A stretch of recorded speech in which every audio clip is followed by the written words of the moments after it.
دوستو السلام علیکم، کیا حال ہے آپ کا؟ تو یہ بتائیں کہ آج کے سبق کے لیے تیار ہیں؟ تو چلیں شروع کرتے ہیں۔ دوستو آج ہم توحید پر یعنی وننس آف اللہ اس پر بات کرتے ہیں۔ یہ توحید کیا ہے؟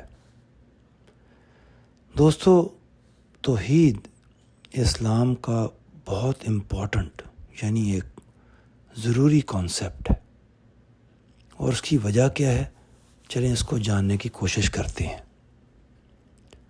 سب سے پہلے تو توحید یا وننس آف گاڈ یا اللہ یہ ایمان کی بنیاد ہے، یعنی جب ہم اللہ کو ایک مانتے ہیں تو اسی سے ہمارا اسلام کا سفر شروع ہوتا ہے۔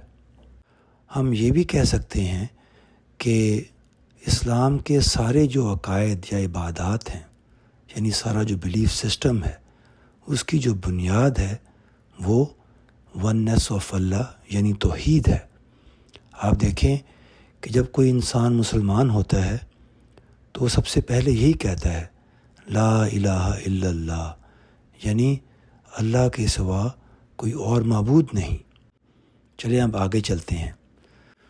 توحید یعنی اللہ کو ایک ماننا، اللہ تعالیٰ کی الٹیمیٹ اتھارٹی کو ماننا ہے، یعنی ہر چیز کا کنٹرول، ہر چیز کو پیدا کرنے والا، ساری power, everything, it all belongs to Allah. اب تیسری بات پہ آتے ہیں۔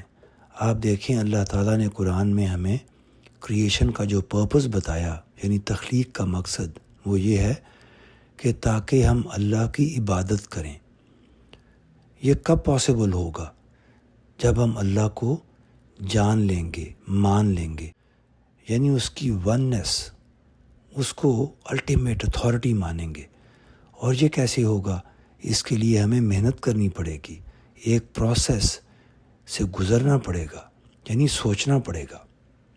اور آخری بات، اللہ کو ایک ماننے سے ایمان والوں کو یقین ہوتا ہے کہ وہ اپنی زندگی کے ہر پہلو میں، یعنی regarding every aspect of their life, وہ اللہ کی حکمت یعنی اس کی وزڈم اور اس کی مرسی یعنی رحمت پر بھروسہ کر سکتے ہیں۔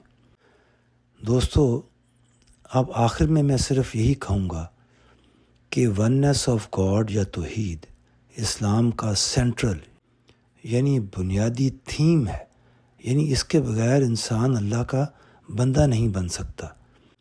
توحید کا کانسیپٹ مسلمان کو ایک ایسا زبردست فریم ورک پرووائڈ کرتا ہے کہ اس کی زندگی ساری کی ساری اس کے اراؤنڈ ریوالو کرتی ہے، یعنی یہ ہر چیز کو ڈٹرمن کرتا ہے، اس کے بیسس پہ وہ اپنی زندگی کو شیپ کرتا ہے۔ اور آخر میں اللہ کو ایک ماننا، یہ ہمیں اللہ کی سپریمیسی یعنی اس کو موسٹ پاورفل یعنی اس کی الٹیمیٹ اتھارٹی کو ایمفیسائز کرتا ہے۔ تو دوستو آج کے لیے اتنا ہی بہت، انشاءاللہ دوبارہ جلد ملاقات ہوگی۔ السلام علیکم۔